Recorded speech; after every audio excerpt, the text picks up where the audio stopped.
तो कंटिन्यू करते हैं बेटा next chapter, that is strategies for enhancement in food production. ठीक है, आप इसको एनिमल हस्बेंड्री भी बोल सकते हैं इस चैप्टर को बेटा। ठीक है, 12th एनसीईआरटी का 9th चैप्टर है। ठीक है, इसमें अपने को जो एनिमल हस्बेंड्री है, प्लांट ब्रीडिंग, ठीक है, टिश्यू कल्चर, ये सारी चीजें पढ़ने की है। मेनली अपन जो फोकस करेंगे, अपना जो जूलॉजी का पार्ट है दैट इज एनिमल हस्बेंड्री, तो इसको अपन देखते हैं बेटा। ठीक है, चलिए, तो इस पूरे पैराग्राफ में कुछ भी ऐसे काम का नहीं है। ठीक है, बस एक ज़रूरत होती है बायोलॉजिकल प्रिंसिपल्स को अपनाने की, क्योंकि अपने को हाई यील्डिंग क्रॉप्स चाहिए, अपने को हाई यील्डिंग जो एनिमल्स होते हैं वो चाहिए होते हैं बेटा, लाइफ स्टॉक चाहिए होते हैं। इसी चीज़ को यहाँ पे देखेंगे। Okay, right. तो इसमें सबसे इम्पोर्टेंट चीज़ यहाँ पे है बेटा, जैसे कि आप देख पा रहे हैं। यस यहाँ पे आपको याद रखना है सिर्फ एक चीज, कि animal husbandry is a agricultural practice of breeding and raising the life stock. ना, लाइफ स्टॉक मतलब क्या होता है बेटा, एनिमल्स। ठीक है, जैसे कि पूरे जो डोमेस्टिकेटेड एनिमल्स है इनको बोला जाता है बेटा लाइफ स्टॉक। ठीक है, तो जिस कंट्री के पास जितने लाइफ स्टॉक होते हैं, ऐसा होता नहीं है वैसे, मैं आपको एक बात बता दूं कि पूरे वर्ल्ड में अपन माने जाते हैं बेटा कृषि प्रधान देश अपने को जो बोलता है। ठीक है, इसमें से maximum people, 70% of the people are dependent.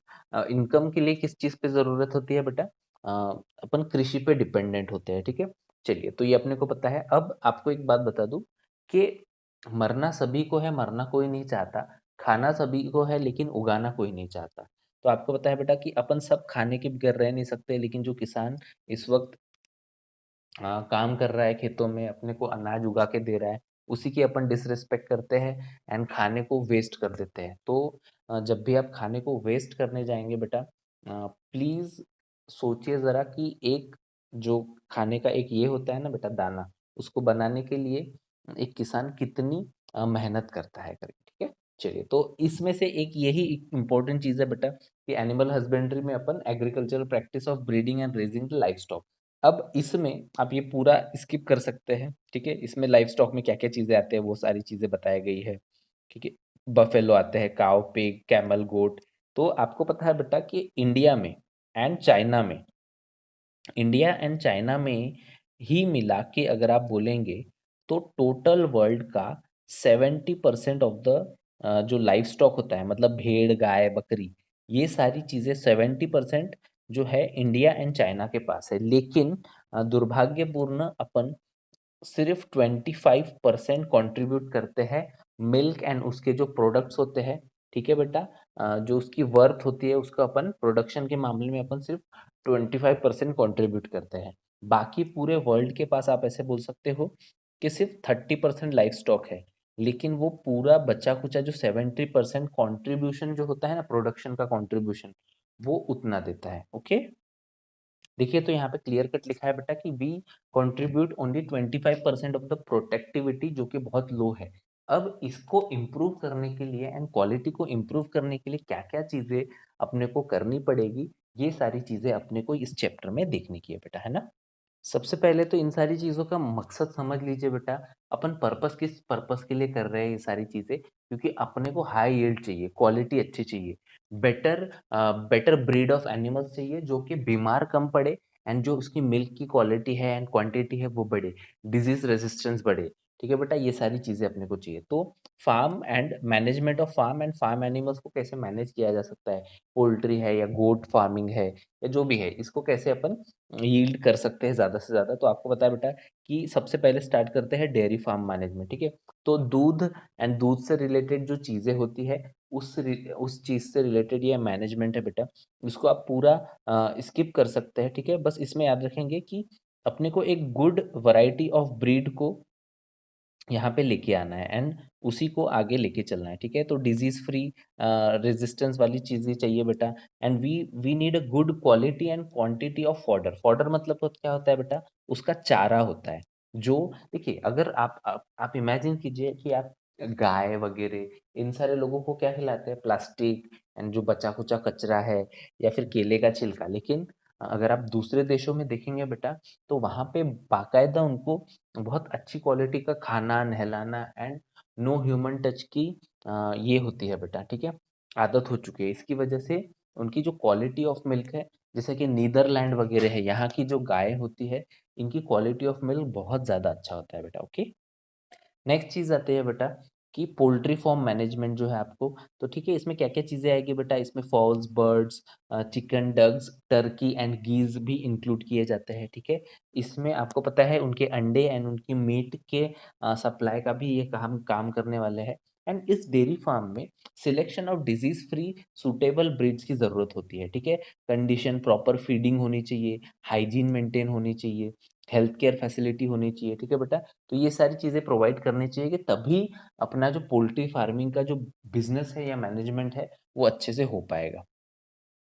तो आपको पता है बेटा कि इनके जो अंडे होते हैं बर्ड्स के, ये बहुत ही ज़्यादा रिच होते हैं प्रोटीन में। इसमें एल्ब्यूमिन एंड बहुत सारे अच्छे-अच्छे प्रोटीन होते हैं बेटा, कि जो कि प्रोटीन डेफिशिएंसी को कम करते हैं, ठीक है। लेकिन आपको पता है न्यूज़पेपर में या कभी तो भी आपने सुना होगा कि बर्ड फ्लू फैला था। बर्ड फ्लू वायरस को आप ऐसे बोल सकते हो बेटा, एवियन इन्फ्लुएंजा फैला था बेटा। कब फैला था ये? अगस्त 2012 के आसपास फैला था बेटा। इसका जो टेक्निकल नाम है H5N1 बोल सकते हो बेटा। ऑलमोस्ट फिर जैसे एक बर्ड को हो गया तो अपन ने बोले कि यार इसके साथ रह रहे के दूसरी बर्ड्स को भी हो गया था, तो अपन ने मास किलिंग किए थे इन लोगों की, ठीक है बेटा। तो ऑलमोस्ट 10 से 15,000 जो बर्ड्स थे उसको स्लॉटर कर दिया गया था बेटा, ठीक है, ताकि ये जो बीमारी है वो ह्यूमंस में ना फैल रही, क्योंकि वो फैल रही थी। तो बर्ड्स किलिंग किए थे अपन ने बेटा उस टाइम पे, ठीक है। तो यही सारी चीज़ें यहाँ पे दिए हुए हैं बेटा कि बर्ड बर्ड फ्लू वायरस हुआ था 2012 में अगस्त के आसपास, ठीक है। तो पैनिक रिएक्शन हो गई थी उस टाइम पे एंड चिकन्स इन्फेक्ट हो रहे थे, ठीक है। तो एनिमल ब्रीडिंग पे आ चुके हैं बेटा अपन। एनिमल ब्रीडिंग में अपने को क्या करना है कि अपने को गुड क्वालिटी ऑफ एनिमल्स को लेना है, उनको ब्रीड करना है। फॉर एग्जांपल मैं एक एग्जांपल देता हूँ बेटा कि फॉर एग्जांपल ये जो है, ये एक मेल जो अ, ये होता है बेटा काऊ मेल, जो गाय एंड भैंस जो होता है जो भी है, तो इसका मेल वर्जन है। एंड ये जो फीमेल है and she is having good yield power, मतलब ये जो है फीमेल गाय, ये बहुत ज़्यादा अच्छी यील्ड देती है, मतलब 15 से 20 लीटर दूध एक दिन में देते हैं। और ये जो है मेल जो है, ये डिजीज रेजिस्टेंस है। अब इनका आने वाला जो बच्चा है, अब ये फॉर एग्जांपल फीमेल पैदा हुई तो ये डिजीज रेजिस्टेंस भी है एंड इसके पास हाई यील्डिंग मिल्क प्रोडक्शन भी है। तो इस तरह से अपने को एनिमल ब्रीडिंग करनी है, जो सुटेबल कैरेक्टर्स अपने को चाहिए होते हैं उसके अपन लेंगे एंड उसको हाइब्रिड कर देंगे बेटा। तो इसको अपन बोल सकते हैं एनिमल ब्रीडिंग की कैटेगरी में आता है। हाइब्रिड भी पैदा होता है बेटा, जैसे कि आपको पता है बेटा कि improve breed of cattle, chickens, ठीक है, जर्सी एंड लेगॉन, ठीक है, तो ये भी बनाए गए हैं, ठीक है। चलिए इसके बाद आता है बेटा इन ब्रीडिंग। तो आपको पता है कि ब्रीडिंग की वजह से कंटिन्यूअसली, फॉर एग्जांपल मैं बोल रहा हूँ कि एक मेल है, ठीक है, एक मेल है, एक फीमेल है, ठीक है। इन दोनों की शादी हो गई, इनके बच्चे हो गए, एक हो गया मेल, एक हो गई फीमेल, ठीक है बेटा। इन दोनों की ही आपस में शादी करा दो, ठीक है, इनकी ही इनब्रीडिंग कराते रहो, फिर से पैदा हुआ एक मेल एंड फिर से पैदा हुई एक फीमेल, इन दोनों की फिर से शादी करा दो, मतलब भाई बहन में ही शादी करा देना, आप ऐसा बोल सकते हैं बेटा। एक ही सिबलिंग्स की शादी करा देना, इस तरह से आप बोल सकते हो बेटा। तो इसकी वजह से क्या होता है, इनब्रीडिंग डिप्रेशन आता है। इनब्रीडिंग मतलब इसकी टेक्निकल डेफिनेशन आप जरूर याद रखिए बेटा, यहाँ पे लिखा गया है, देखिए, inbreeding refers to mating of more closely related with in same breed for 4 to 6 generation, 4 से 6 जनरेशन तक भाई बहनों की शादी कराते रहना।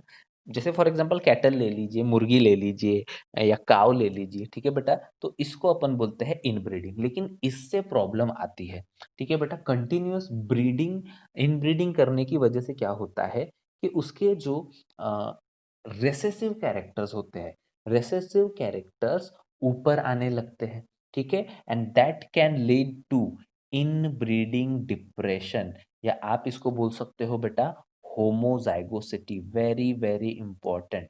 इसमें एक क्वेश्चन आया था बेटा कि इसमें अपन चूज नहीं कर सकते, जैसे फॉर एग्जांपल मैं बोल रहा हूँ कि इनब्रीडिंग डिप्रेशन में homozygosity homozygosity of pure line cattle can be obtained by mating of related individuals of same breed, ठीक है बेटा। तो होमोजाइगस प्योर लाइन ऑब्टेन करने को अपने को क्या करना पड़ेगा, mating of related individuals of same breed करना पड़ेगा, ठीक है। तो ये कंटिन्यूअसली करते रहेंगे तो इससे क्या होता है बेटा, रिसेसिव जो कैरेक्टर्स है वो ऊपर आने लगते हैं, एंड इसकी वजह से क्या होता है, इनब्रीडिंग डिप्रेशन इसको बोलते हैं, या इसको होमोजाइगोसिटी भी बोल सकते हैं।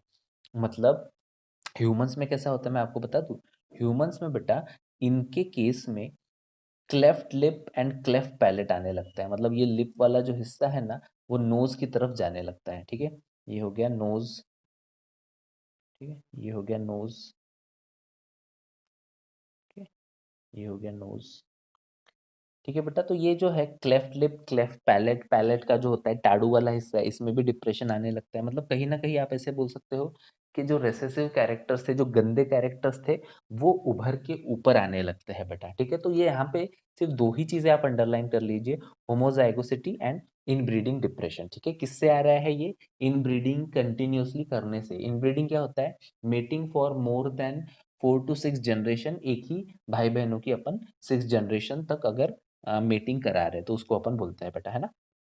इन ब्रीडिंग तो हो चुकी है, लेकिन अब इसका सॉल्यूशन क्या है, होमोजाइगोसिटी आ चुकी है, लेकिन इसका सॉल्यूशन क्या है बेटा, अब इसको करेंगे अपन आउट ब्रीडिंग। आउट ब्रीडिंग मतलब ये फॉर एग्जांपल ये एक जनरेशन थी, ठीक है, ये एक फीमेल थी, कंटिन्यूअसली 6 जनरेशन से ऐसे चले आ रहा था, ठीक है बेटा।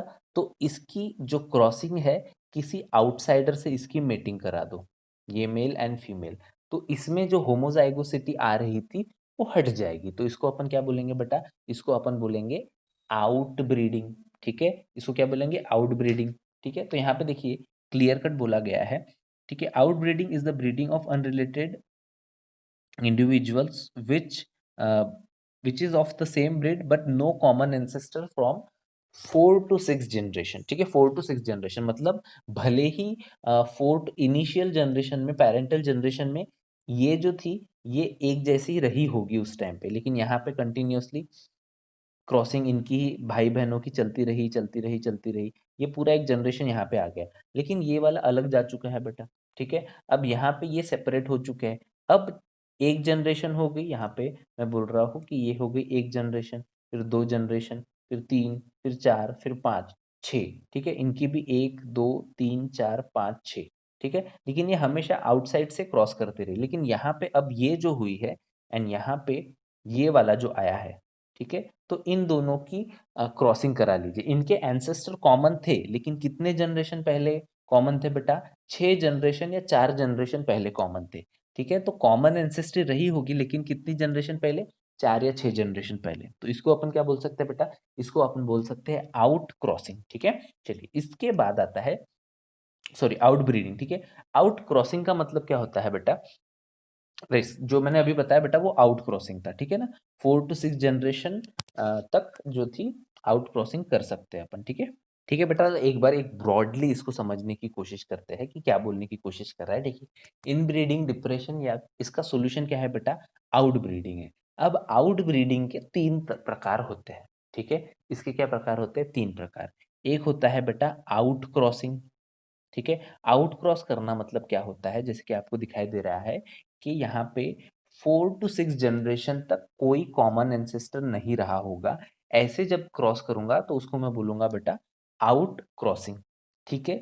इसके बाद क्रॉस ब्रीडिंग का मतलब क्या होता है, क्रॉस ब्रीडिंग का मतलब होता है बेटा superior quality of male and superior quality of female लूंगा एंड उन दोनों को क्रॉस कर दूंगा, एंड आने वाले जो बच्चे रहेंगे वो भी सुपीरियर क्वालिटी के रहेंगे। जैसे कि इसका एग्जांपल दिया हुआ है बेटा हिसारडेल, ठीक है। तो आपको पता है कि बीकानेरी ईव्स एंड मैरिनो रैम्स, इन दोनों को मिक्स करके अपने को क्या मिला है, हिसारडेल मिली है, ठीक है बेटा। तो इसकी क्वालिटी बहुत अच्छा है। तो यहाँ पे अपन ने superior male and superior female breed की शिप को अपन ने क्रॉस किया है बेटा, एंड इससे क्या बोलेंगे, इसको अपन बोलेंगे क्रॉस ब्रीडिंग। अब इंटर स्पेसिफिक हाइब्रिडाइजेशन क्या होता है बेटा, इंटर स्पेसिफिक हाइब्रिडाइजेशन का मतलब होता है दो अलग अलग स्पीशीज का, फॉर एग्जाम्पल मैं बोल रहा हूँ कि एक मेल डोंकी है एंड एक फीमेल हॉर्स है, ठीक है। इन दोनों को अगर मैंने क्रॉस करवा दिया तो मुझे क्या मिलेगा, म्यूल मिलेगा। लेकिन आपको पता है बेटा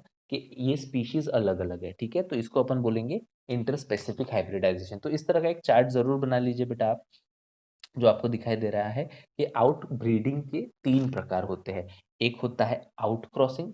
आउट क्रॉसिंग में क्या होता है बेटा कि क्रॉसिंग करते हैं 4 टू 6 जनरेशन तक इनका कोई भी कॉमन एंसेस्टर नहीं रहा, इसको अपन क्या बोलते हैं बेटा आउट क्रॉसिंग, ठीक है। इसके बाद आता है क्रॉस ब्रीडिंग। क्रॉस ब्रीडिंग में मैंने आपको बताया है कि सुपीरियर क्वालिटी का मेल एंड सुपीरियर क्वालिटी की फीमेल लेते हैं एंड इन दोनों की क्रॉसिंग करा देते हैं। इसका एग्जांपल है बेटा हिसारडेल शिप, जो कि होता है बिकानेरी ईव, ये फीमेल है, एंड मैरिनो रैमसे मेल है। इन दोनों की क्रॉस करने की बात करते हैं बेटा, ठीक है। चलिए, एंड इंटर स्पेसिफिक हाइब्रिडाइजेशन क्या होता है कि सुपीरियर सॉरी एक mail donkey and female horse का क्रॉसिंग कर देते हैं, तो इससे क्या मिलता है बेटा अपने को मिलता है म्यूल। तो स्पीशीज डिफरेंट है, तो इसको अपन बोल देंगे इंटर स्पेसिफिक हाइब्रिडाइजेशन, है ना। तो जैसे कि आपको दिखाई दे रहा है बेटा आउट ब्रीडिंग के 3 प्रकार होता है। एक होता है आउट क्रॉसिंग, जब तक 4 टू 6 जनरेशन तक उसकी मैटिंग नहीं करने दूं। इसके बाद होता है बेटा क्रॉस ब्रीडिंग। क्रॉस ब्रीडिंग में मैंने आपको बताया बेटा सुपीरियर क्वालिटी की मेल एंड फीमेल को लेते हैं। एंड थर्ड होता है इंटर स्पेसिफिक हाइब्रिडाइजेशन। तो अब इनको आउट क्रॉसिंग के ये जो 3 प्रकार है इसको ध्यान से देखते हैं। नंबर 1 जो है आउट क्रॉसिंग। आउट क्रॉसिंग में अभी अभी बताया मैंने कि 4 टू 6 जनरेशन तक कॉमन एंसेस्टर नहीं रहा होगा, ठीक है। तो इसको अपन क्या बोलते हैं बेटा आउट क्रॉसिंग। इस ये किसके लिए यूज होता है, यहाँ पे अंडरलाइन कर लीजिए बेटा, ये यूज होता है to overcome the inbreeding depression, ठीक है। चलिए, तो इतना समझ गया आपको। चलिए नेक्स्ट पॉइंट पे आता है बेटा, जो कि है आपका क्रॉस ब्रीडिंग, ठीक है। तो क्रॉस ब्रीडिंग मैंने आपको बताया बेटा कि सुपीरियर मेल लेते हैं, सुपीरियर फीमेल लेते हैं, superior male and superior female को लेके एक न्यू वैरायटी बनाते हैं एंड जिसको अपन क्या बोलते हैं बेटा क्रॉस ब्रीडिंग। तो यहाँ पे बहुत इंपॉर्टेंट एग्जांपल दिया हुआ है बेटा, many new animal breed have been developed by this approach. Hisardale is a new breed sheep developed from Punjab, developed in Punjab by crossing Bikaneri ewes and merino rams. तो ये एक इंपॉर्टेंट एमसीक्यू है बेटा, ठीक है। चलिए, इसके बाद आता है इंटर स्पेसिफिक हाइब्रिडाइजेशन। तो इंटर स्पेसिफिक हाइब्रिडाइजेशन में आपको पता है बेटा ये अपन ने क्या किए हैं, ये अपने इकोनॉमिकल इंपॉर्टेंस की लिए इसको कंसिडर किए। जैसे आपको पता है ना कि जैसे मैं बोल रहा हूँ कि ये एक घुमावदार रास्ता है, ठीक है, पहाड़ी की चोटी पे। तो आपको पता है कि यहाँ पे वजन लाद के ऊपर ले जाने के लिए चीज़ें बहुत डिफिकल्ट हो जाती है। इसमें आप ऐसे बोल सकते हो कि गाड़ी वगैरह भी एक्सीडेंट होने का चांस रहता है। तो यहाँ पे काम आने वाला है आपका म्यूल, ठीक है बेटा। तो म्यूल की वजह से आप ऐसे बोल सकते हो, क्योंकि अगर आप हॉर्स को बोलोगे तो हॉर्स बड़ा चंचल होता है, ठीक है। एंड ये जो होती है आपकी फीमेल होती है बेटा, डोंकी होता है वो मूर्ख होता है और उसका वजन उठा नहीं पाता है। लेकिन म्यूल जो होता है इसकी लाइफ भी ज्यादा होती है बेटा, एंड ये वजन भी बहुत ज्यादा उठा सकता है। तो अपने को इस टाइम पे किसकी जरूरत है, म्यूल की जरूरत है। तो अपन ने क्या करवा दिया, इंटर स्पेसिफिक हाइब्रिडाइजेशन करवा दिया। इससे क्या होगा, इससे होगा ये कि अपने को एक म्यूल मिलेगा जो कि बहुत ज्यादा लाइफ का है एंड अच्छे से वो वजन उठा के ऊपर तक लेके जाएगा। तो इसको अपन क्या बोलेंगे बेटा, इसको बोलेंगे म्यूल, जो कि है इंटर स्पेसिफिक हाइब्रिडाइजेशन का रिजल्ट, ठीक है। अब इसके बाद आता है बेटा कंट्रोल ब्रीडिंग एक्सपेरिमेंट, या आप इसको बोल सकते हो MOET। क्या बोलेंगे इसको, MOET, ठीक है, multiple ovulation embryo transfer technology. ये बहुत इंपॉर्टेंट है बेटा, स्टार मार्क कर लीजिए, ये क्वेश्चन आएगा फॉर श्योर। इनब्रीडिंग क्वेश्चन देखिए कहाँ कहाँ से आएगा मैं बता देता हूँ। एक तो इनब्रीडिंग से आएगा, आउट ब्रीडिंग से आएगा, आउट क्रॉस से आएगा, ठीक है, इन सारी जगह से आएगा बेटा, ठीक है, क्रॉस ब्रीडिंग से आएगा, ठीक है, इंटर स्पेसिफिक हाइब्रिडाइजेशन से आएगा एंड कंट्रोल ब्रीडिंग एक्सपेरिमेंट से आएगा, ठीक है। अब इसमें होता क्या है बेटा, एक छोटा सा एग्जाम्पल मैं आपको दे देता हूँ इसमें, कि इसमें अपन क्या करने वाले हैं कि इसमें सुपीरियर क्वालिटी की एक फीमेल लेंगे, सुपीरियर क्वालिटी की फीमेल ले लेंगे एंड उसको फॉर एग्जांपल यहाँ पे काव ले लिया है, यहाँ पे इन्होंने क्या ले लिया है, काव। तो एक काव को, सुपीरियर क्वालिटी की एक काव को ये लगा देते हैं FSH का इंजेक्शन, जबरदस्त FSH का इंजेक्शन लगा देते हैं, फॉलिकल स्टिमुलेटिंग हार्मोन। तो इससे क्या होता है, एक अंडा नहीं बनता है बेटा, मल्टीपल एग बन जाते हैं, ठीक है, 8 से 10 बन जाते हैं एग, ठीक है।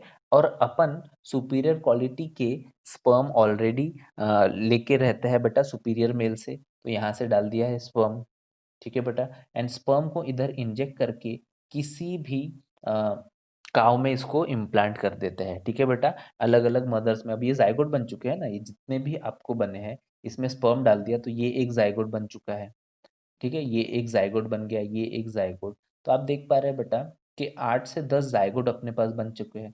तो मैं बोलता हूँ कि शाहरुख खान एंड गौरी खान का स्पर्म एंड ओवम लिया, इनको मिक्स किया, जाइगोट बनाया एंड किसी भी नॉर्मल फीमेल के अंदर इसको इम्प्लांट कर दिया सरोगेसी मदर की तरह। तो मुझे एक बात बताइए, आने वाले बच्चे के जो कैरेक्टर्स है वो शाहरुख खान पे जाएंगे या जिस मदर ने उसको रखी है पेट के अंदर उसके ऊपर जाएंगे? ऑफ कोर्स सी बात है कि उसके कैरेक्टर शाहरुख खान पे जाएंगे, क्योंकि बेटा क्यों है, क्योंकि जो स्पर्म एंड ओवम है वो शाहरुख खान एंड गौरी खान के थे, है ना? सही बात है। अब मैं बोल रहा हूँ कि यहाँ पे ये जो ज़ाइगोट है, अपन ने लिए थे सुपीरियर क्वालिटी की फीमेल, अपन ने लिए थे सुपीरियर क्वालिटी का मेल, एंड इन दोनों के जो ज़ाइगोट बनाए हैं, तो ये भी सुपीरियर क्वालिटी के होंगे ना। भले ही आप किसी नॉर्मल काऊ में इसको इम्प्लांट कर देंगे, तब भी क्वालिटी तो वही रहेगी, अच्छी सुपीरियर रहेगी।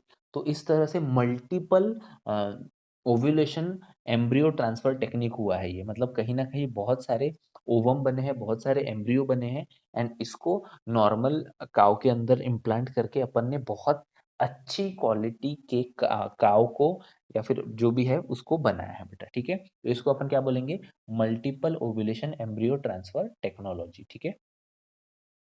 ठीक है, तो इसी चीज़ की थोड़ी-सी डिटेलिंग के बारे में दिया है बेटा कि 6 से 8 अंडे बनते हैं, फिर फर्टिलाइज़ एक होता है 8 से 32 स्टेज पे, जिसको अर्ली मोरूला स्टेज आप बोल सकते हो बेटा, ठीक है? फिर उसका सुपर ओव्यूलेशन होता है, ठीक है? एंड उसके बाद जो उनकी ये बनेगी, जो भी ऑफस्प्रिंग बनेगा, वो that will be high yielding breed females and high quality बनेगी बेटा, मीट यील्डिंग बुल्स बनेंगे, ठीक है? तो increase size in short time, तो कम से कम टाइम में ज़्यादा क्वालिटी एंड क्वांटिटी के ऑर्गेनिज्म पैदा करना है, तो इसमें अपन क्या यूज़ करेंगे, मल्टीपल एम्ब्रियो ट्रांसफर टेक्नोलॉजी, है ना?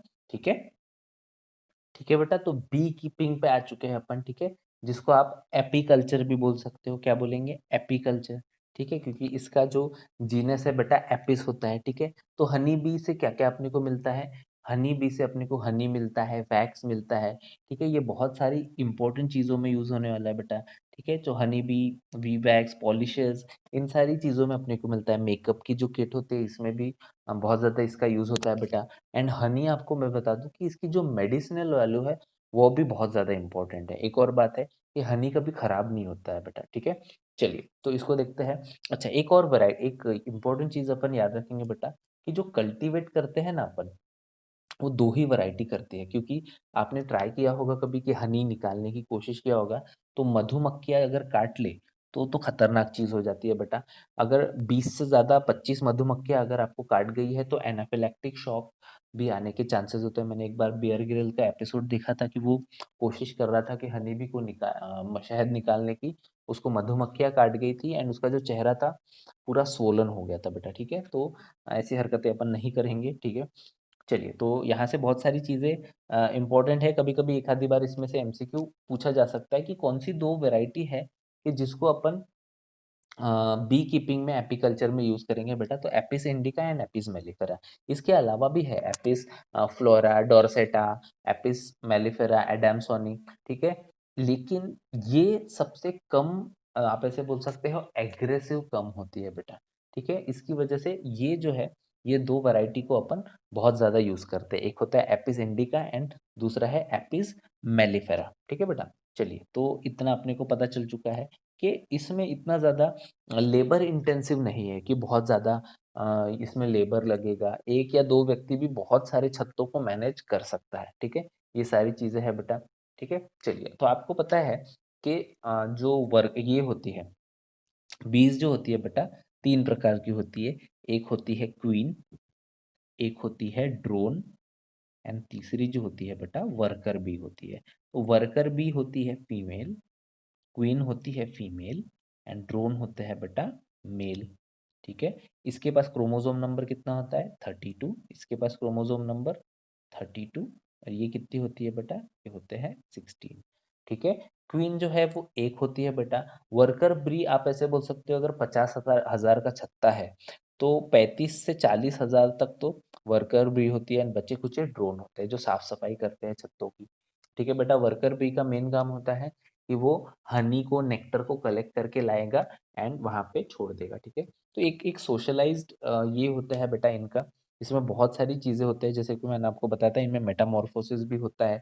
एग से लार्वा, लार्वा से प्यूपा, प्यूपा से एडल्ट भी बनती है। ठीक है, इसके बाद जो बहुत सारी चीज़ें होते हैं बेटा इसमें, कि जैसे स्वार्मिंग होती है, क्वीन बी वर्कर बी का सेट। जैसे क्या होता है कि जैसे कभी ये हो जाता है कि किसी दिन आप ऐसे बोल सकते हो कि ये जो हनी क्वीन है, ये गलती से मर वगैरह गई, तो वर्कर बी को ही एक रॉयल जेली खिलाया जाता है, वो क्वीन बी में कन्वर्ट हो जाती है बेटा। ठीक है, इसके अलावा न्यूपचल फ्लाइट होता है बेटा, कि जिसमें क्या होता है कि न्यूपचल फ्लाइट या इसको मैरिज फ्लाइट बोलते हैं। ठीक है, इस आपके सामने एक फिगर आ चुका है बेटा, इसको देखेंगे तो आपको दिखाई दे रहा है कि यहाँ पे क्या हो रहा है कि क्वीन जो है बहुत ऊपर उड़ती है बेटा, एंड इसको पकड़ने के लिए ड्रोन आता है। ठीक है, एंड ड्रोन की वजह से आप ऐसे बोल सकते हो कि ड्रोन एंड क्वीन का मीटिंग होती है बेटा जिंदगी में एक बार। इसको क्या बोलता है बेटा? न्यूपचल फ्लाइट। ठीक है, और आपको पता ही है बेटा कि जो आप अम, ये खा रहे हो, हनी खा रहे हो, वो होता क्या है बेटा कि आपको पता है कि हनी बी में के बॉडी में क्रॉप में एंजाइम्स होते हैं, एंड क्रॉप के पोर्शन में जब वो नेक्टर जाता है तो वो हनी में कन्वर्ट हो जाता है। जब वो उल्टी करता है तो उस उल्टी को अपन हनी बोलते हैं। ठीक है, तो हनी जब अपन खा रहे हैं तो कहीं ना कहीं आप हनी बी की उल्टी को खा रहे हैं। ठीक है, चलिए, तो ये सारी चीज़ें है बेटा, इसमें से कुछ ऐसा इम्पोर्टेंट नहीं है। ठीक है, एपिस इंडिका को अपन याद रखेंगे। ठीक है, लेबर इंटेंसिव प्रोसेस है बेटा ये, मतलब कोई भी एक एक सिंगल पर्सन भी मेंटेन कर सकता है। ठीक है, चलिए, इसके बाद कुछ चीज़ें हैं जैसे बी हाइव के लिए क्या क्या चीज़ें इंपॉर्टेंट है, रूल्स एंड रेगुलेशंस है।